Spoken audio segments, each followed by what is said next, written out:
There is a lot of gold right here, and that's because 2024 was our best year yet. I've been putting all the gold I found for each month in bags, so at year end, I could weigh everything and see if we beat last year and to set the bar for 2025.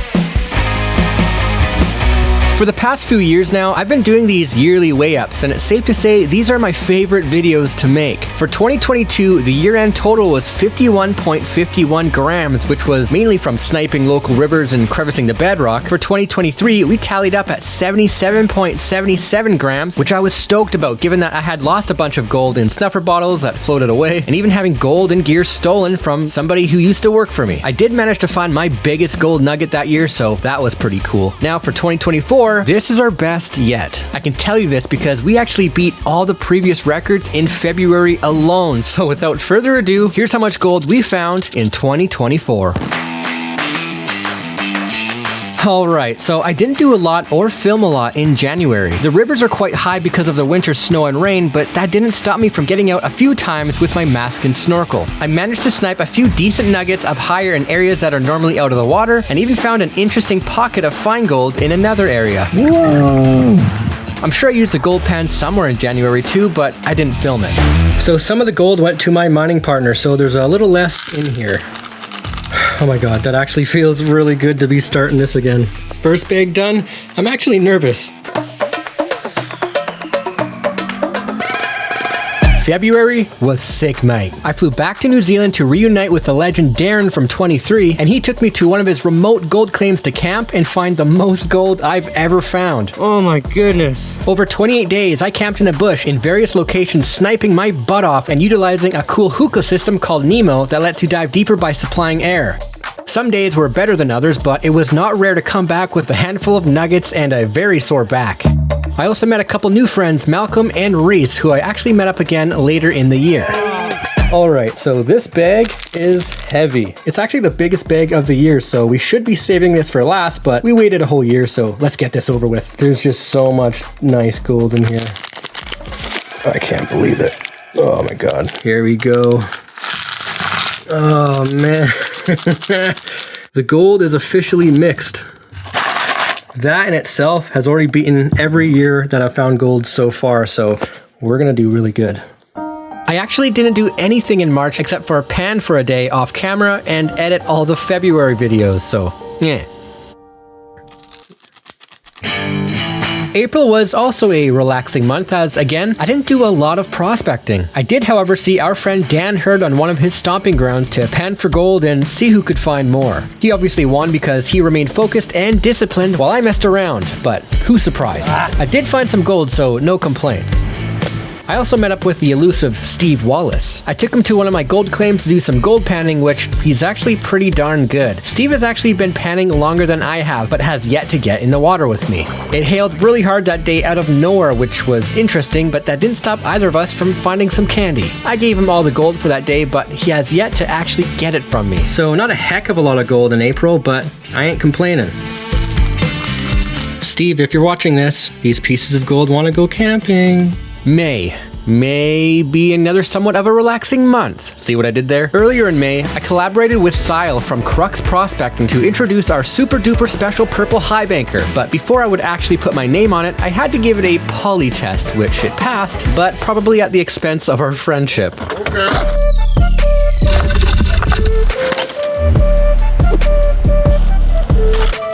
We did run it after and found an awesome amount of gold on one of my favorite high banking spots, which made up for everything.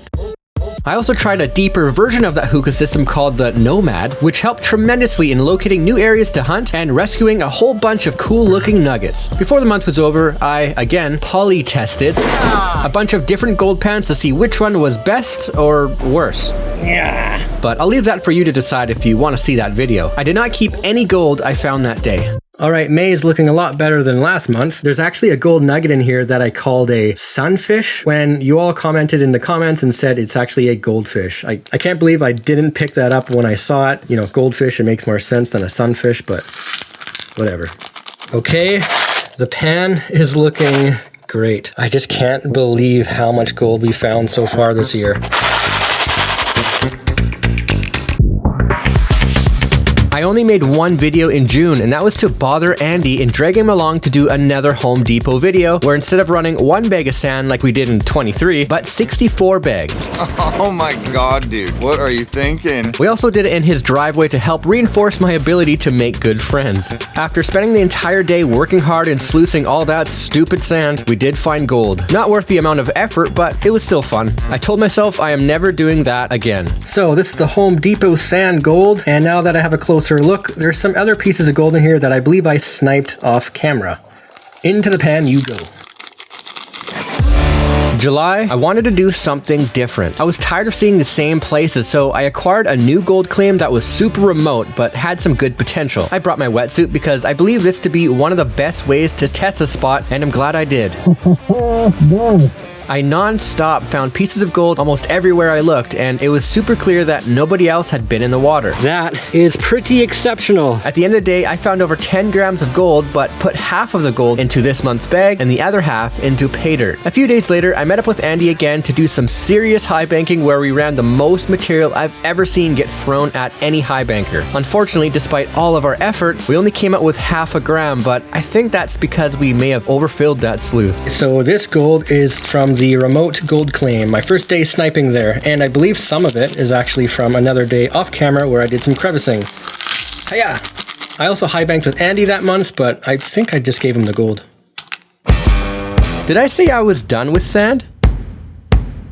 I convinced Andy to do another Home Depot video, and just like last time, did not tell him how much was involved. Instead of upping our last sand video by doing maybe 2 yards, I filled up an entire dump truck of Home Depot sand to see how much gold we could get. Dude, like that is an insane amount of sand. What are we gonna do with all that? It took a lot of planning and a lot of days to get it done, but once everything was concentrated down enough, we returned to Andy's driveway to do the final cleanup, revealing lots of garnets, a piece of platinum, and 2.3 grams of gold, which I ended up giving to our friend Luke for being such a good help. Oh, and being able to use his property. Once that was done, I needed a break, so I returned to my most remote gold claim and found more pieces of gold underwater. I think next time I'll bring the Nomad in there. I also visited the famous boneyard in Fairbanks, Alaska, owned by John Reeves, where I didn't find any gold in the pile of bones, but ended up panning pieces of gold in one of their pay dirt bags. I also found this big, shiny, heavy rock, but I left it there. Here's the gold from August, and the gold I panned in pay dirt. The pay dirt gold I'll just put aside,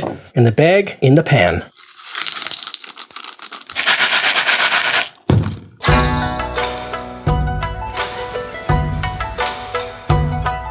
Outside of visiting Japan and getting beat up in judo, I got out maybe a couple times, but only filmed one video testing a gold claim for Dan Hurd. I did way better than I thought, all thanks to my drive to get in the water and dig down to bedrock. I found 3.4 grams of gold and a bunch of lead. I put the bigger nugget I found that day up for auction, so that's why it's not in here. Okay, so half the gold that I found on Dan Hurd's claim isn't in this bag because I believe I put half of it into pay dirt. I don't remember, but that doesn't matter. We are still adding to the total. I planned for a long day to find as much gold as possible, and that's sort of what I got. Oh my god. I spent most of my day sniping this awesome channel downstream from one of my bigger gold claims, then spent the rest of my energy and body heat hookah diving a pool near the top. I was already going home with a decent amount of gold when, out of the darkness, a big gold nugget revealed itself. Look at that guy! I didn't know it at the time, but when I got home, it weighed over 10 grams, which is now my Canadian record, which makes it number 4 of my biggest nuggets. I did some gold panning and metal detecting off camera in the rain on another day, which yielded a bit of gold too. Yeah, my biggest Canadian nugget so far this year, or I guess last year now. Now I don't know if you can tell, but both of these pieces of gold have different shades of yellow. Mind you, one of them I found in the dirt, and the other one I found about 6 feet underwater, so they could be the same pieces of gold, but I actually think there's 2 separate sources of gold on that river, so it doesn't matter. We are getting closer.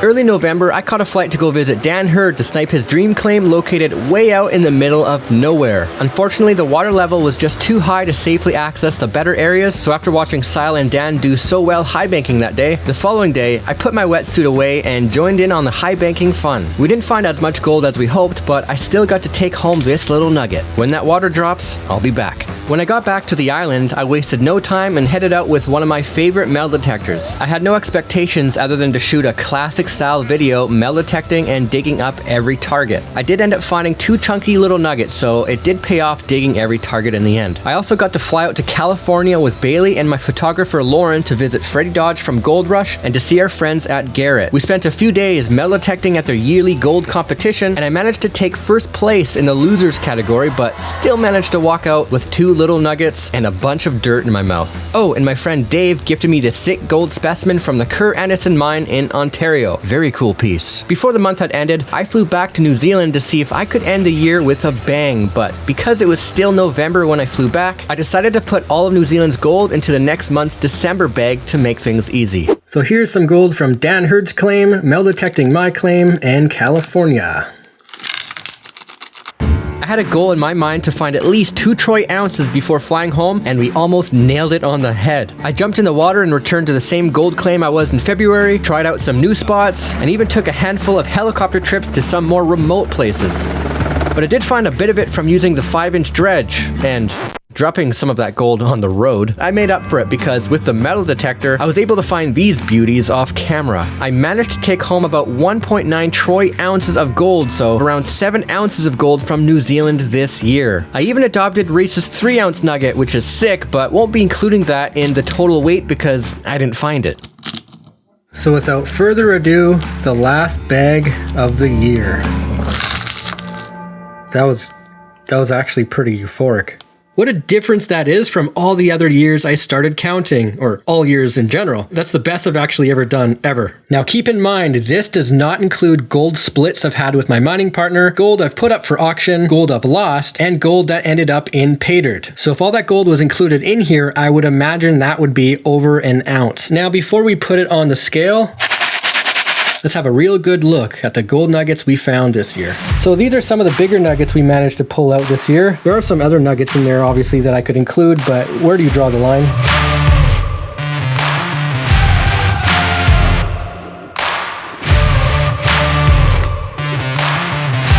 Our biggest nugget of the year is this one, which I believe is closer to 13 grams or so. Yeah, 12.77 grams. This is our second biggest nugget of the year. Lots of ironstone in there. Oh, look at that guy. He's trying to join the fun. And our biggest Canadian nugget of the year. I'm hoping to beat that in 2025. And our biggest nugget of all time so far, found in the same area. I believe that one is 16 grams or so. Yeah, 16.11. Still looking for that ounce nugget.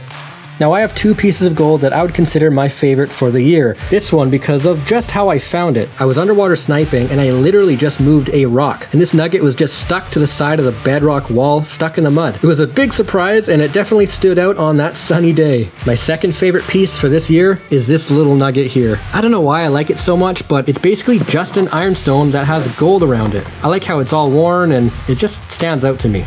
And also, just for fun, some wedding bands I made a couple years ago. Imagine finding all that in one pan.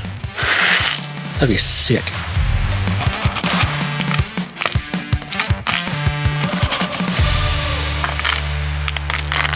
Alright, so because this scale only goes to 100 grams, and there's more than 100 grams in there, I'm gonna have to split this up and do math.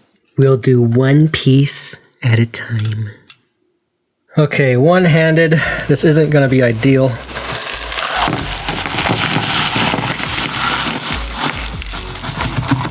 Still a tiny bit in there, but that's okay. So I'm just gonna start doing handfuls first.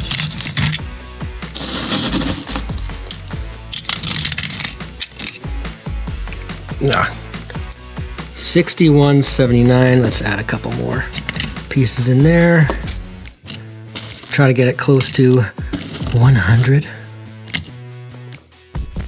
See, that alone already beats last year. So 96.35 plus...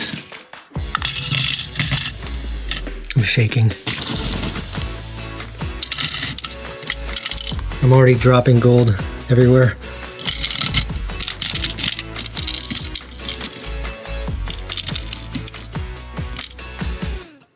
I'll just do that. Plus 82.29. 82.29 plus...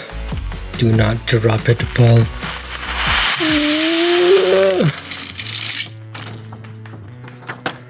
Plus 60.21 grams. That's 240 grams? I just did the math. It's 238.85 grams or 7.6 troy ounces. So 7.6 troy ounces is around $22,000 US. But most of this isn't fine gold, which is what all precious metal calculators measure by. So I could easily sell this for around $35,000 American or $50,000 Canadian.